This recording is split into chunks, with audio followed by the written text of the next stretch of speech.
رفقا سلام. آلخین قهرمان شطرنج جهان بوده تو کشور روسیه که حدود 80 سال پیش تو این کشور زندگی میکرد.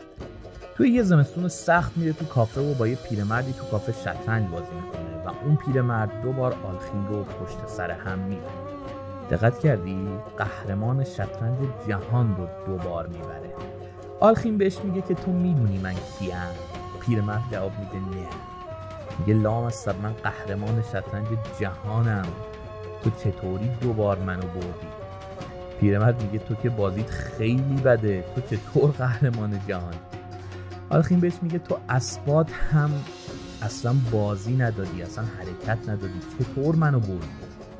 پیرمرد میگه من اصلا بلد نیستم از اسبام استفاده کنم، برای همینم دست نمیزنم بهش.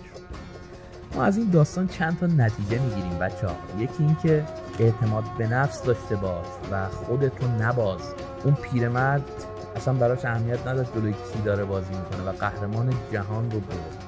تو قبل از اینکه بری تو میدون نباید خودت رو باخته باشی. ایمان داشته باش که میتونی توی این راه برنده باشی. 2 اینکه کسی که باسوادتره لزوما نتیجه بهتری توی کنکور نمیگیره.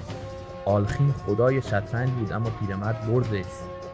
تو باید رندی بلد باشی، باید زرنگی بلد باشی، باید هوشمندانه عمل بکنی. باز هم تاکید میکنم کسی که باسوادتره تو کنکور نتیجه بهتری نمیگیره. و بحث بعدی هم اینه که سعی بکن به حواشی و چند و چون کار خیلی فکر نکنی. آلخین شاید توی اون بازی ها گیج شده بود، کلن داشت به این موضوع فکر میکرد که پلن بازی پیرمرد رو پیدا بکنه و اینکه نقشه پیرمرد از اینکه این اسب‌ها رو حرکت نمیده چیه، در حالی که هیچ نقشه‌ای در کار نبود و اگر آلخین بازی خودش رو کرده بود شاید برنده بازی. پس سر تو کار خودت باشه. این 3 تا درس رو فراموش نکن. ایمان داشته باش که برنده ای، زرنگی و رندی های کنکور رو یاد بگیر و اینکه سر تو کار خودت باشه. یا علی مدد، موفق و پیروز باشید.